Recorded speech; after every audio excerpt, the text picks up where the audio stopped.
la mise en place des politiques publiques, j'ai tenu à commencer l'année au ministère de l'Agriculture, des Ressources naturelles et du Développement rural, parce qu'à côté des problèmes de sécurité causés par les gangs armés, la production nationale et l'insécurité alimentaire sont deux préoccupations majeures pour le gouvernement. C'est donc avec intérêt que je suis venu participer à l'activité organisée aujourd'hui par le ministère de l'Agriculture. Depuis trop longtemps déjà, des statistiques circulent sur l'insécurité alimentaire de notre pays. On parlait, il y a peu de temps, de 4,5 millions de nos compatriotes qui ont des difficultés à subvenir à leur faim, c'est-à-dire qui n'ont pas de quoi manger à leur faim. Aujourd'hui, le nombre a augmenté et on parle de plus d'1 million qui sont en insécurité alimentaire aiguë. Tous ces chiffres ne confirment qu'une seule et même chose. Trop de monde dans le grand goût dans le pays. Nous allons avoir l'occasion de réfléchir sur le panorama que va nous présenter le ministère de l'Agriculture. En ce qui me concerne, ce sont les multiples coups de téléphone que je reçois régulièrement de la part de concitoyens de différentes couches sociales qui m'exposent les difficultés auxquelles ils sont confrontés au quotidien pour se nourrir et nourrir leurs enfants. Face à ce constat, il est du devoir du gouvernement de veiller à ce que nos compatriotes trouvent en quantité suffisante et à des prix abordables des denrées qui rentrent dans nos habitudes alimentaires. Cette responsabilité, il nous incombe de l'assumer pleinement en faisant des plans et en nous donnant les moyens qu'il faut à cette fin. Nous ne pouvons pas compter uniquement sur le support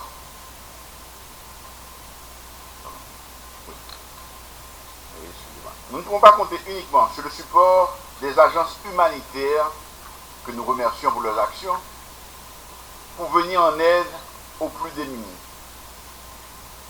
Nous en profitons pour les convier à soutenir la production nationale en fournissant les intrants nécessaires aux paysans, machines agricoles, semences, fertilisants, renforcement des coopérations et des coopératives agricoles, etc. Et en s'approvisionnant sur le marché local. Plus d'un dira que ce n'est pas toujours possible. Mais si nous conjuguons nos efforts, nous y parviendrons effectivement. Haïti a la capacité de produire les aliments qui constituent la base de notre alimentation. Il n'est pas normal que nous soyons obligés d'importer des denrées que nous pouvons cultiver et que nous avions l'habitude de produire pour alimenter le marché local et même à exporter. Définitivement, la relance de la production agricole nationale doit être l'un de nos objectifs prioritaires pour cette année et pour les années à venir. Si nous voulons faire régresser l'insécurité alimentaire dans notre pays.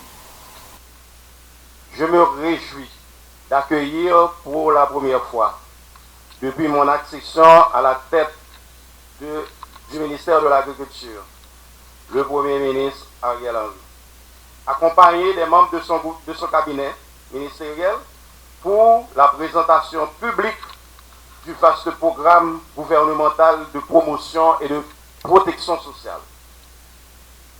En effet, Monsieur le Premier ministre, le ministère de l'Agriculture n'est que la porte d'entrée du secteur agricole.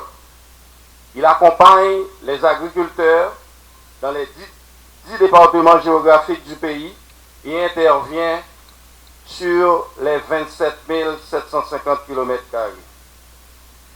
il travaille avec moins de 1 million d'exploitations agricoles et d'environ 52 000 familles de pêcheurs. Paradoxalement, cette population agricole qui fournit près de 45% des besoins alimentaires du pays est la plus vulnérable à l'insécurité alimentaire et à la faim.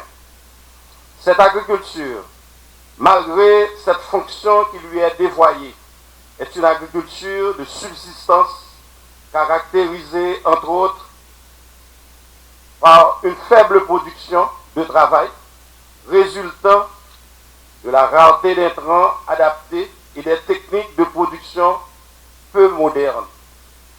Un patrimoine foncier fortement menacé, une croissante menace des catastrophes naturelles, sans oublier les principaux aléas climatiques. Malgré la contribution de plusieurs institutions internationales et des organisations non gouvernementales à la mise en œuvre du plan stratégique de développement d'Haïti et des différents plans de développement agricole, la participation du secteur privé reste mitigée et le financement du secteur par le gouvernement n'est pas à la hauteur des besoins. En dépit des contraintes et des faibles ressources allouées au secteur agricole, qui représente seulement moins de 10% du budget, celui-ci reste un secteur stratégique avec un potentiel bien plus important. Il est urgent de travailler à la relance de l'agriculture pour qu'elle soit plus compétitive afin d'assurer la sécurité alimentaire et nutritionnelle de la population et réduire la dépendance aux importations, voire même dégager des excédents pour l'exportation dans des filières spécifiquement telles que l'igname, la mangue, le café, le cacao. Et j'ajoute aussi le giromon, qui est aussi un produit d'exportation. Je me réjouis de votre présence, Monsieur le Premier ministre, et de celle des membres de votre gouvernement qui témoignent que l'agriculture et la sécurité alimentaire sont au cœur des préoccupations du gouvernement. Le ministère souhaite que cette rencontre de haut niveau sera suivie d'effets et contribuera durablement au développement de l'agriculture et à l'amélioration de la sécurité alimentaire dans le pays. Car la question de sécurité alimentaire n'est pas seulement un choix stratégique, mais plutôt une urgence nationale. Elle est considérée à juste titre comme une nécessité permanente car il contribue le fervent de la problématique globale de sécurité et de souveraineté.